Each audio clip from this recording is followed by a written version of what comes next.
Hello everyone, आज हम बना रहे हैं इटालियन फोकाशिया ब्रेड विद देसी चाइनीज़ धमाका। उसमें बहुत कम चीज़ों की ज़रूरत है और आपको इसमें आटे के जैसा गूंदने की भी ज़रूरत नहीं है, तो बहुत आसान है। तो सबसे पहले गुनगुने पानी में आप ईस्ट डाल दें और ईस्ट डालने से गर्म पानी में वो एक्टिवेट हो जाता है। उस वजह से जो आपको बबल्स दिखते हैं ब्रेड में, वो बहुत ज़रूरी है ये प्रोसेस में। फिर स्वाद अनुसार नमक डाल दें और जो सेसमी सीड है उसकी आधी, जो सेसमी सीड है वो हम आधी गार्निश में रखेंगे और आधी अंदर डाल देंगे। और फिर उसी के साथ जो स्प्रिंग अनियंस है उसका हरा पत्ता है वो चॉप करके ब्रेड में डाल दें। और यहाँ मैंने टोफू लिया है, उसको छोटे छोटे डाइस करके उसको आधा मैंने अंदर डाल दिया है, आधा गार्निश में रख देंगे। अगर आप वीगन नहीं हैं तो पनीर भी इस्तेमाल कर सकते हैं। और फिर इसमें सोया सॉस डाल दिया है, जिस वजह से जो ओरिएंटल जो चाइनीज़ फ्लेवर है वो ज़्यादा फ्लेवर उठ के आएगा और कलर भी अच्छा आ जाएगा, तो दो तरफा काम आ जाएगा उसका। अब जो 2 कप पानी लिया था मैंने, उसमें हम 4 कप प्लेन फ्लावर डालेंगे, यानी आपका मैदा। अगर आपके वहाँ आपको ब्रेड का फ्लावर मिलता है जिसमें ग्लूटेन ज़्यादा होता है, अगर वो मिल जाए तो ज़्यादा अच्छा है, नहीं तो नॉर्मल जो मैदा है वो भी हम इस्तेमाल कर सकते हैं। मगर जो ब्रेड फ्लावर होता है उसमें थोड़ा ग्लूटेन ज़्यादा होता है, तो आसान हो जाता है बनाना। अब ऊपर से ये सेसमी ऑयल डाल दिया हमने। तो चाइनीज़ स्टोर में जाओगे तो टोस्टेड सेसमी ऑयल मिलता है, वो डालोगे तो उससे अच्छा स्वाद और अच्छा एक नटी फ्लेवर आ जाता है। अब एक स्पैचुला लिया है मैंने, स्पैचुला के हेल्प से हम आटा और पानी और जो सब मिश्रण है वो सबको हम एक साथ मिला लेंगे। उसको हाथों से नीट करने की ज़रूरत नहीं है, जैसे हम रोटी बनाते हैं और उसको गूंदना पड़ता है, इसको गूंदने की ज़रूरत ही नहीं है। अब इसको आप मिला लो, आप देखो कि जो आटा और पानी है वो सही से मिल जाए।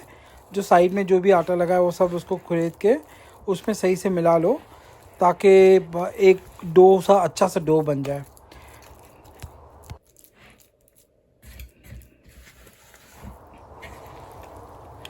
अब आप देख सकते हो कि अच्छे से पूरा पानी इसके अंदर अब्जॉर्ब हो गया है और ये हमारा अच्छा डो जैसा बन गया है।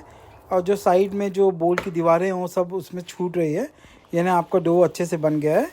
और इस टाइम पे आप एक क्लिंग फिल्म लेके जो बोल है उसको ढक दें और ढकने के बाद उसको ऐसी थोड़ी गर्म जगह पे रख दें जहाँ एसी से दूर हो। और इंडिया में तो ठंडी नहीं है, तो हम यहाँ इंग्लैंड में हम लोगों को हॉट कबर्ड में रखना पड़ता है।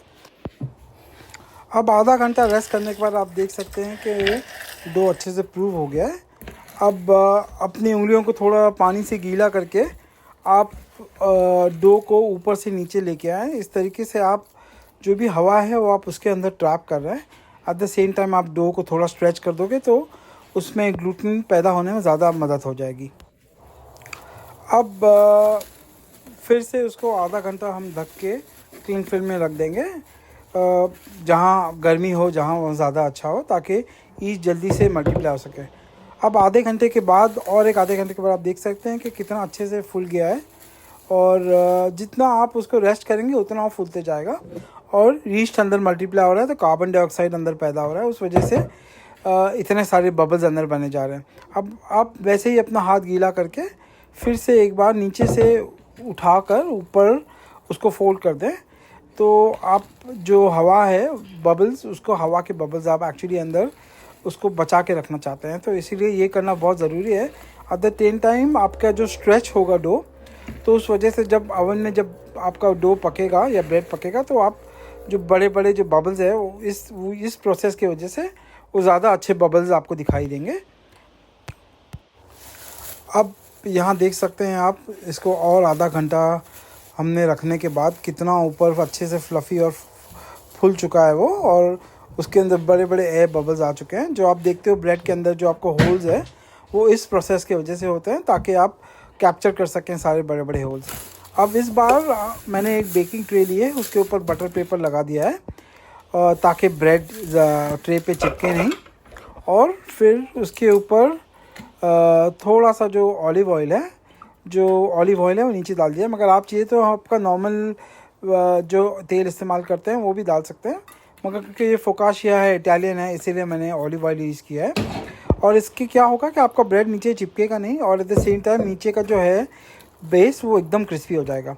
अब हम इसको और एक बार हम एक चीज़ वही करेंगे, जो नीचे का जो हिस्सा है उसको ऊपर ले आएंगे, ताकि हम जो हवा है वो हम इसके अंदर कैप्चर कर रहे हैं।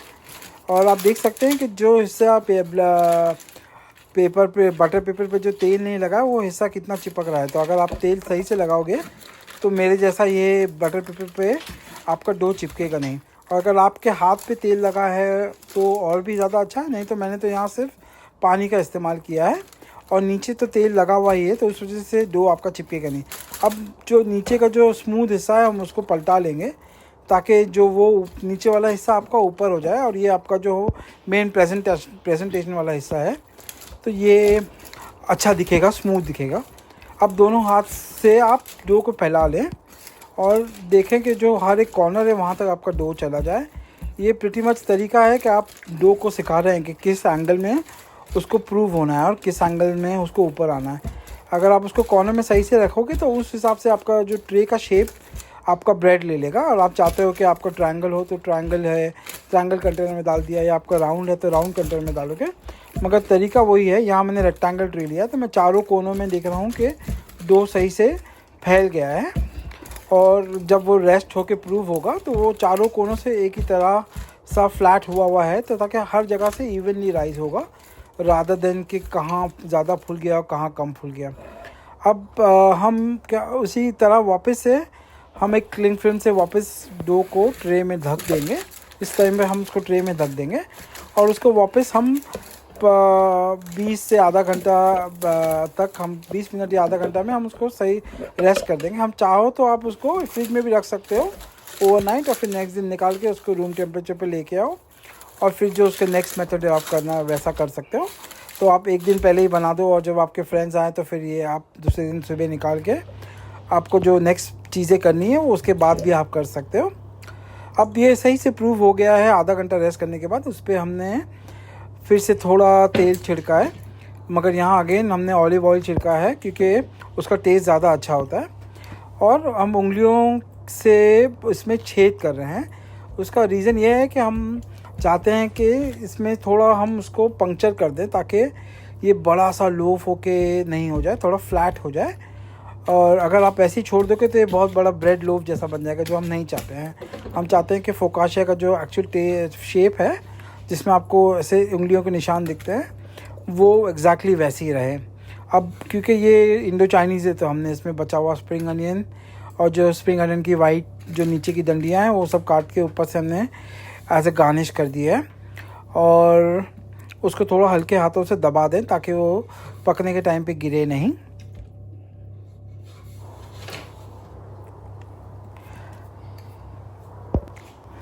अब हम जो आधा कटा हुआ टोफू के पीसेस है वो भी उसके ऊपर हम गार्निश करके उसको अच्छे से स्प्रिंकल कर देंगे।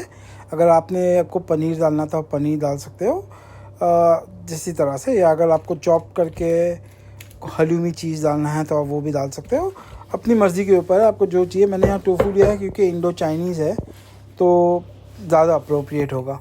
अब जब हमने बची हुई जो हमारी तिल है, सेसमी सीड, वो हम इसके ऊपर स्प्रिंकल कर देंगे ताकि जो अंदर रोस्ट हो जाए तो आपको अच्छा ओरिएंटल फ्लेवर आए। उस वजह से ये इसके ऊपर अच्छे से स्प्रिंकल कर दो।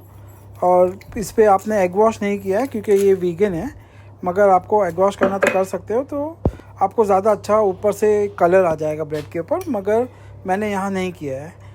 तो और यहाँ अभी मैंने चिंग्स का शेज़वान सॉस जो होल्स है जो हमने छेद किए थे उसके अंदर उसको एक एक स्पून के से लेके उसमें आप भर दें, ताकि मैं चाहता हूँ कि इसके अंदर जब बेक हो जाएगा तो उसका फ्लेवर अंदर तक जाए, और प्लस उसके ऊपर से एक अच्छा गार्निश। जब आप उसके छोटे टुकड़े में काटोगे तो हर एक टुकड़ों में एक सॉस का छोटा सा हिस्सा आपको मिलेगा, तो खाने के टाइम पे ऑलमोस्ट लाइक एक बर्स्ट हो जाएगा। तो आपको लगेगा कि सॉस में डुबाने की ज़रूरत नहीं है, सॉस तो आपके उसके साथ ही ऊपर लगा हुआ है।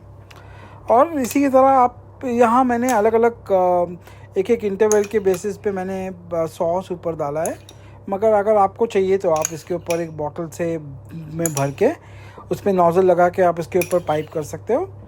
और या तो जैसी आपकी मर्ज़ी है जैसे डाल सकते हो, मगर एज़ फार एज़ उसके ऊपर आपने अगर सॉस डाला हुआ है तो वो बेक होने के बाद उसका स्वाद जो है वो एकदम अलग हो जाता है, नॉर्मल ब्रेड से हट के कुछ एक अलग फ्लेवर हो जाता है। अब मैंने इसके ऊपर और थोड़ी तेल डाली क्योंकि मुझे तेल अच्छी लगती है।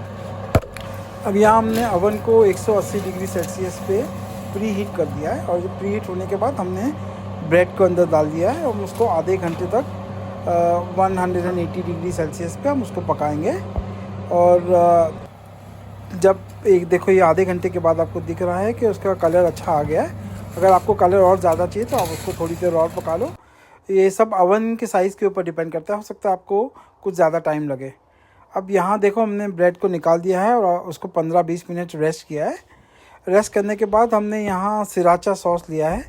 अगर आपको सिराचा सॉस नहीं मिले तो कोई भी चिली सॉस आप ले सकते हैं, और उसको हमने यहाँ ऊपर से ठंडा ब्रेड थोड़ा होने के बाद जिगजैग करके डाल दिया है, ताकि आपने शेज़वान सॉस तो अंदर डाला ही था और वो पक चुका है। अभी ऊपर से हम डाल रहे हैं जो कोरिया का चिली सॉस है। तो सिराचा सॉस आजकल इंडिया में आराम से मिल जाता है। वो डालने के बाद अब ऊपर से हम डाल रहे हैं और बचा हुआ स्प्रिंग अनियन और कटा हुआ धनिया, ज़्यादा एक्स्ट्रा स्वाद के लिए। आप देख सकते हैं कि कितना अच्छा उसमें शीन और ग्लॉस दिख रहा है। और फोकाशिया में के अंदर जो सारे हमने चीज़ काट के डाली थी वो सब अंदर अच्छे से चली गई है, और जो आपका जो सेसमी सीड्स है वो भी इतना अच्छा टोस्ट हो गया है। अब काटने के बाद देख सकते हैं कि उसमें इतने अच्छे बबल्स आ गए हैं। तो आप लोग जल्दी से ये मेरी रेसिपी बनाइए और कमेंट बॉक्स में लिखिए कि आपको कैसी लगी। Thank you, bye bye.